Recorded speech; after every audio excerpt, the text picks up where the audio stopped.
හරි. අයබෝන් පුතේ.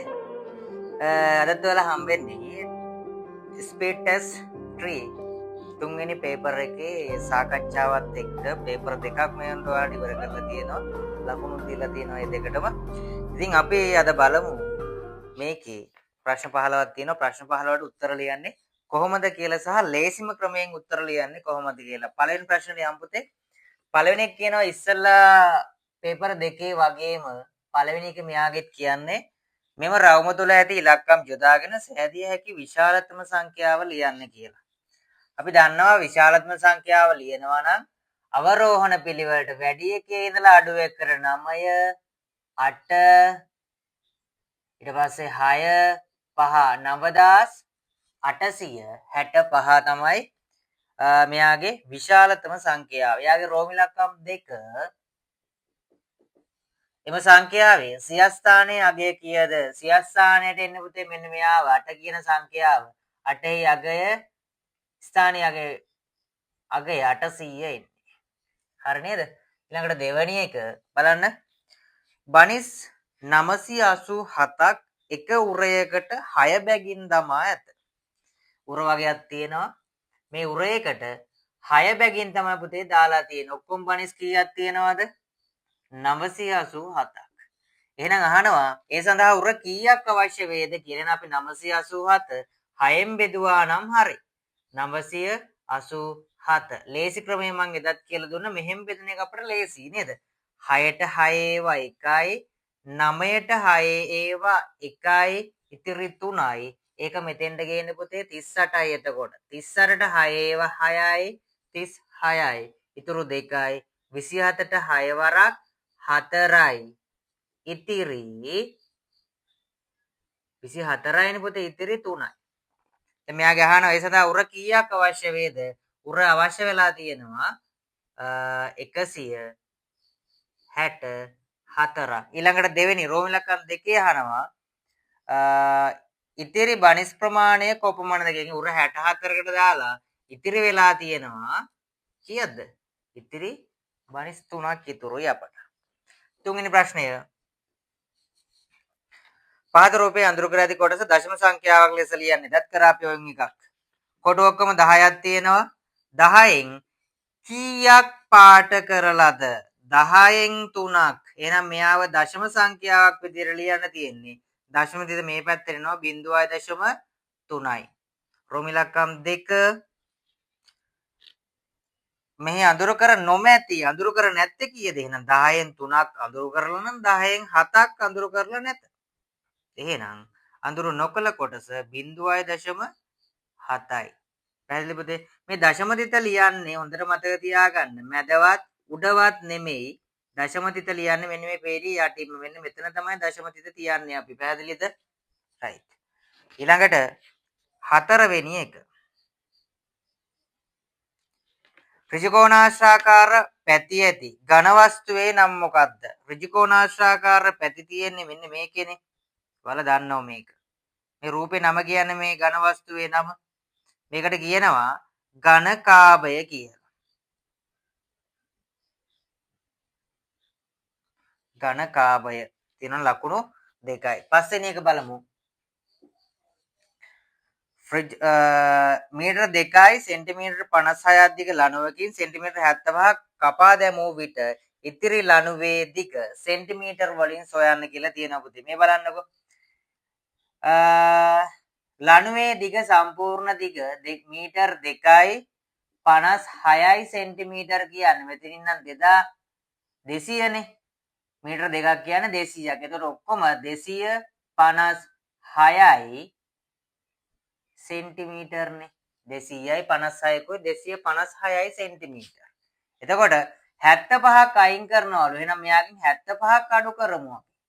75ක් අඩු වුණාම 6න් 5ක් ගියාම 1යි 5න් 7ක් බෑ 15න් 7ක් ගියාම 8යි මෙතන ඉතිරි 1යි 181යි සෙන්ටිමීටර. රයිට්. 6 වෙනි එක. පාද රූපේ ඇඳිය හැකි සමමිතික අක්ෂ ගණන පුතේ බලන්න සමපාද ත්‍රිකෝණයක් තියෙන්නේ. කියන්නේ පාද තුනෙහිම දිග සමාන ත්‍රිකෝණයක්. සමමිතික අක්ෂ කියන්නේ මොනවාද? අපි එදා කිව්වේ රූපයක තල රූපේ එකක් මත එකක් හිටෙන විදියට මෙන්න මේ විදියට එකක් මත එකක් හිටෙන විදියට නමන්න පුළුවන් මෙන්න මේ නැමුම් රේඛාවලට කියනවා සමමිතික අක්ෂයක් කියලා පුතේ. මේ බලන්න මෙයාගේ මෙන්න මෙතනින් සමමිතික අක්ෂයක් අඳින්න පුළුවන් අපට. පුළුවන්ද බැරිද? පුළුවන්. ඊට පස්සේ මෙන්න මෙතනින් පුළුවන් සමමිතික අක්ෂයක් අඳින්න. මගේ බෝඩ් එකේ හරියට පුතේ ඇඳිලා නැති හින්දා මේකේ හාමියාව චුට්ටක් තියෙන්නේ. මේ බලන්න. ඊට පස්සේ මෙතනින් පුළුවන් සමමිතික අක්ෂයක් අඳින්න. එකම ලක්ෂයෙන් තමයි මේ තුන් දෙනාම කැපෙන්නේ. ඒතකොට මේකට පුළුවන් සමමිතික අක්ෂ අඳින්න කීයක්ද? සමමිතික අක්ෂ 3ක් අඳින්න පුළුවන්. සමමිතික අක්ෂ අඳින්න right. 3 මැදලා තියෙනවනම් ලකුණු දෙකක් හම්බ වෙනවා. 7 වෙනි ප්‍රශ්නය පාන් අලවේ සලක දිනක අලවිය බේකරි නිෂ්පාදන පිළිබඳ පහත රූපයේ දැක්වේ. right. පළවෙනි එක විකුණා ඇති මාළු බනිස් ප්‍රමාණය කොපමණද? මාළු බනිස් ප්‍රමාණය මෙබඳ chart එකේ දීලා තියෙනවා 20යි. මාළු බනිස් ප්‍රමාණය 20යි. ප්‍රබලකම් 2 විකිණී ඇති ජෑම් බනිස් ප්‍රමාණයෙන් භාගයක ප්‍රමාණයකට අලවිය ඇත්තේ මොනවාද? ජෑම් බනිස් කීයද? ජෑම් බනිස් 16යි. එහෙනම් භාගයක් කියන්නේ 8යි. එතකොට 8ක් විකිණලා තියෙන පුතේ මොනවාද? පාන්. පාන් කියලා ලිව්වනම් ඒකට ලකුණක් හම්බ වෙනවා. 8 වෙනි ප්‍රශ්නය. උදෑසන 8:45 සිට පැය 5ක් ගත වූ පසුව දැක්වෙන වේලාව පැය 24 ඔරලෝසුවෙන් දැක්වෙන්නේ කෙසේද? අපි මෙයාටම එකතු කරමු. වැඩේ ලේසි. 8:45ට එකතු කරන්න පුතේ පැය 5ක්. 5යි 4යි 8යි 5යි 13. එහෙනම් පැය 24 ඔරලෝසුවෙන් දැක්වෙන්නේ කීයද? පැය 13යි මිනිත්තු 45යි කියලා. 9 වෙනි ප්‍රශ්නය. ටැංකියක තිබූ ජල ප්‍රමාණයෙන් 12යි ලීටර 12යි මිලිලීටර 350ක් ඉවතරගත් පසු ටැංකියේ ඉතිරි වූයේ 9යි ලීටර 9යි මිලිලීටර 650ක ප්‍රමාණයකි. එසේනම් ටැංකියේ තිබූ ජල ප්‍රමාණය කොපමණද? මේ බලන්න පුතේ. ටැංකියක තිබිලා තියෙනවා මෙච්චර ප්‍රමාණයක්. මේ ප්‍රමාණයෙන් ඉවතට අරන් තියෙනවා කොච්චරක්ද? ලීටර 12යි මිලිලීටර 350. එහෙනම් මෙයාගේ ඉතුරු වෙලා තියෙනවා කොච්චරද? 9යි ලීටර 9යි 650ක් ඉතුරු වෙලා තියෙනවා. එහෙනම් අහනවා ටැංකියේ තිබූ ජල ප්‍රමාණය. මේ දෙන්නගේ එකතු වුණේද ජල ප්‍රමාණය කියලා. ඔය දෙන්න එකතු කරන්න. මේ පැත්තේ ලීටර ඉන්නවා. මේ පැත්තේ මිලිලීටර ඉන්නවා. ලීටර 12යි 350ට එකතු වෙන්න ඕන 9යි 650ක් එකතු කරමු. 0යි 0යි 5යි 5යි 10න් බිංදුව එකක් ඉතුරුයි. 3යි 1යි 4යි 6යි 10න් බිංදුව එකක් ඉතුරුයි. ඒක මේ පැත්තට ගෙමු අපි. 1යි 2යි 3යි 3යි 9යි 12න් දෙක එකක් ඉතුරුයි. ඒකයි මේකයි ඔක්කොම 2යි. එහෙනම් ලීටර කොච්චරක් ගෙනල්ලාද? ලීටර 22 කියලා තිබ්බත් ලකුණු දෙන්න මෙහෙමත් ලකුණු දාගන්න පුතේ. right ලකුණු දෙකක්. 10 වෙනි ප්‍රශ්නය. රූපේ දැක්කන වනගස්තුවේ නම් ඝන වස්තුවේ නම ලියන්න නේද? ඝන වස්තුවක් තියෙන මෙන්න මෙහෙම. මුහුණතක් සමචතුරස්‍රාකාර මුහුණතක් වුණ ඝනකයක් තමයි මේ තියෙන්නේ. මොකද්ද මේකේ නම? ඝනකය. ඝන වෙනම කය වෙනම ලියන්නේ නැහැ. හරිද? ඝනකය 11.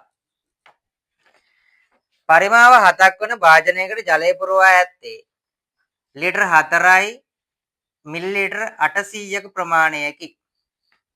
ඒ කියන්නේ පුතේ භාජනයේ පරිමාව මුළු පරිමාව ඔක්කොම ලීටර 7යි. හැබැයි මෙයාගේ පුරවලා තියෙන්නේ කොච්චරක්ද? මෙහෙම පිරෙන්නේ නැහැ ජලය නේද? මෙහෙමනේ පිරෙන්නේ. කොච්චරද පුරවලා තියෙනවා කියන්නේ? ලීටර 4යි මිලිලීටර 800ක්ලු. දැන් අහනවා පළවෙනි ප්‍රශ්නය. මෙම් භාජනයේ පෙරීමට තව කොපමණ ජලය දැමිය යුතුද කියලා අහනවා. එහෙනම් මෙයාගෙන් මේ අඩු කරමු. වැඩේ ලේසි. ලීටර 7න් එහා පැත්තට ගන්නවා මෙහෙමද. මේ පැත්තේ ලීටර මේ පැත්තේ මිලිලීටර්. මෙතන 7යි මෙතන 0යි. අඩු කරමු 4යි 800ක්. හරි? අඩු කරාම මෙතනින් එනවා 0යි මේ පැත්තෙන් එකක් අරන් යමු 10යි 10යි 10න් 8ක් ගියාම 2යි. මෙතන ඉදිරිපිටේ 6න් 4ක් ගියාම 2යි. එහෙනම් ලීටර 2යි මිලිලීටර් 200ක් තමයි උත්තරේ එන්නේ. ඊළඟට රෝම ඉලක්කම් 2 මෙයාගේ.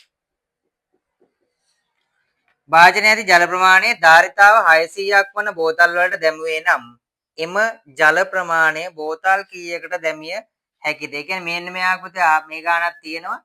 මේ ගාන දානවලු මෙන්න පුංචි බෝතල් වලට. බෝතලයක ප්‍රමාණය කොච්චරද? මිලිලීටර් 600. එහෙනම් මේ ප්‍රමාණය මෙයාගෙන් බෙදුවා නම් වැඩේ ගොඩ. මේ බලන්න. මෙතන තියෙනවා 4800ක් පුතේ මිලිලීටර් වලින්. මිලිලීටර් 4800 බෙදන්න ඕන 600න් බෝතලයකට අල්ලන ඉඩ ප්‍රමාණය. මිලිලීටර් වලට කැපෙනවා මෙහා. බිංදු දෙකට බිංදු දෙකක් නගසලන්. 6 වරක් 1යි 6 වරක් කීයද? 8යි. එහෙනම් බෝතල් කීයක් ඕනද? බෝතල් 8ක් අවශ්‍යයි. ඊළඟට 12 වෙනි ගාන ඉක්මන බලන්න. ජයනි තමා ළඟ තිබූ පොත් සංඛ්‍යාව සමාන කොටස් දෙකකට බෙදා කොටසක් නාමල්ට දුන් අතර නාමල්ට සඳුනේද පොත් 15ක් දුන්නාය. එවිට නාමල්ට ලැබුණු පොත් ප්‍රමාණය 55ක් නම් ජයනි ළඟ තිබූ පොත් ප්‍රමාණය කොපමණද? සරි. මේ බලන්නකෝ. ජයනි නොමෙතන. ජයනි ගාව පොත් ප්‍රමාණයක් තිබ්බලු ඒ ප්‍රමාණය හරියටම දෙකට බෙදුනලු මෙහෙම. හරියටම දෙකට. මේ පැත්තට භාගයක් මේ පැත්තට භාගයක් ලෙස දෙකක් බෙදුනා. හැබැයි මෙන්න මෙයාට තව පොත් 15ක් දුන්නලු කවුද?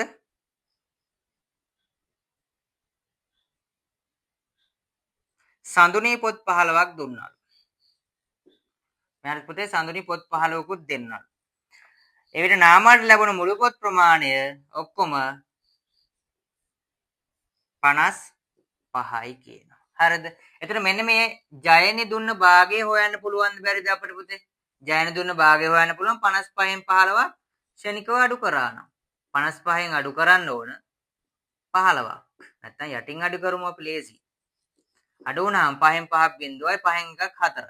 එහෙනම් මෙන්න මේ භාගය 40යිනේ. දැන් අහන්නේ ජයනි ගාව තිබූ පොත් ප්‍රමාණය භාග දෙකක් බෙදලා එහෙනම් 40ව කීයද මෙයා ගාව තියෙන්න ඕන?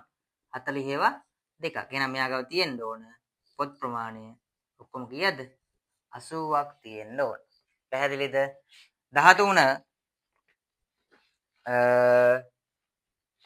බලමු මොකද කියන්නේ කියලා.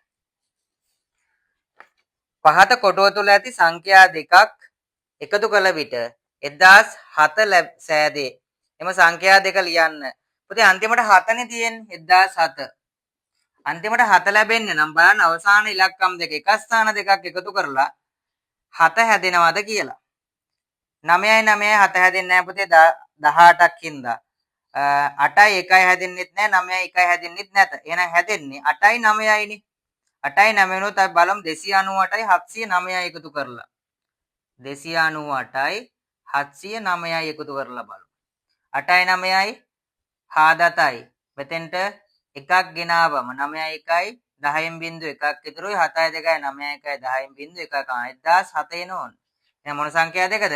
298යි 709යි එකතු කරාම තමයි ඒ සංඛ්‍යාව වෙන්නේ 14.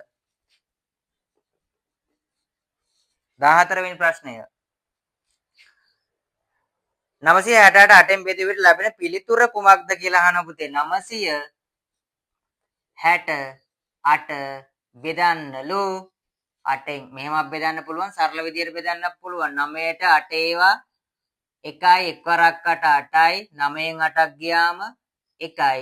මේක කියන පුතේ මෙතෙන්ට 16යි 16ට 8 වරක් 2යි දෙවරක් 8 16යි බිංදුවයි. මේක කියනවා මෙතෙන්ට 8යි. 8ට 8 ඒවා 1යි 1 වරක් 8 8යි 8න් 8ක් ගියාම බිංදුවයි. මේක ටිකක් දිගයිනේ.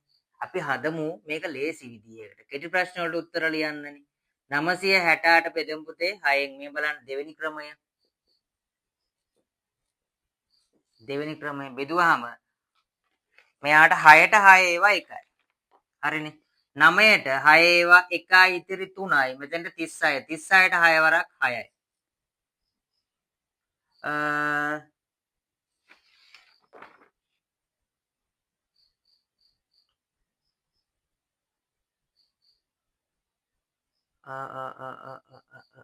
පොඩ්ඩක් ඉන්න පුතේ වැරදුනා.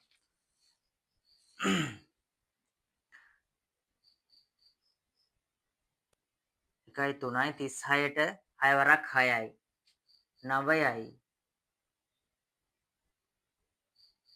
sorry ගම හාලානේ පුතේ මේ බාන්න 6න් නෙමෙයිනේ බෙදන්න තියෙන්නේ 8න් නේද 8න් බෙදන්න තියෙන්නේ හරි 8 වරක් 8ට 8 ඒවා 1යි 9ට 8 වරක් 1යි ඉතුරු 1යි 16යි 16ට 8 වරක් 2යි හරිද ඉතුරු නැහැ බිංදුවයි 8ට 8 වරක් 1යි 121යි කෙලින්ම එක හදන්න ලේසි හරිම ලේසි 15 අවසාන ප්‍රශ්නය බස්නාහිරට මීටර් 250ක් ගමන් කළ පාලිත බස්නාහිර මෙහෙනේ බස්නාහිරට 250ක් ගමන් කළාලු මීටර් එතනින් තම දකුණු අත පැත්තට හැරී ඒ කියන්නේ දකුණු අත පැත්ත කියන්නේ පුතේ උතුරු පැත්ත උතුරු පැත්තට හැරී තවත් මීටර 250ක් අර ගිය දුරම සමාන දුරක් 250ක් මීටර් මේ පැත්තට ගියාලු මේ පැත්තට ඇවිල්ලා මේ පැත්තට ගියා 250 එතන සිට නැවත දකුණු අත පැත්තට හරි දැන් කොහෙද මේ නැගන්නේ නැගෙනහිර පැත්තට ආයෙත් 250ක් යනවලු මීටර් නතර විය දැන් පාලිත මුහුණලා සිටින්නේ මුහුණ බලාගෙන ඉන්නේ කොයි පැත්තටද කියලා අහනවා මේ පැත්ත මොන පැත්තටද නැගෙනහිර නේද ඔන්න හරි ප්‍රශ්න ටික ඉවරයි පුතේ ලකුණු හදා ගන්න ලකුණු වලට හදා ගන්න පුළුවන් හැමදාම වගේ 30න් කොච්චරද කියලා බලන්න 30න් 30යි නම් මේ ගුණ කරගන්න 100ට 100න් ලකුණු ගානේ 100ක් කියලා. ඉතින් හදා ගන්න ඕන ඔයාලගේ ලකුණ තියෙන ලකුණ මේක බෙදුවාට පස්සේ මේ ගාන එවි. රයිට්. තුන්වෙනි පේපරේ ওই විදිහට ඉවර වෙනවාද? ඊළඟ පේපරෙන් පුතේ හම්බෙමු ඊළඟට ස්පීඩ් ටෙස්ට් 4 තියෙන්නේ. හතරවෙනි පේපර් එක ඔයාලට හදන්න තියෙන ඊළඟට. ඉතින් ඊළඟ පේපරෙන් හම්බෙමු. හැමෝටම සුබ දවසක්.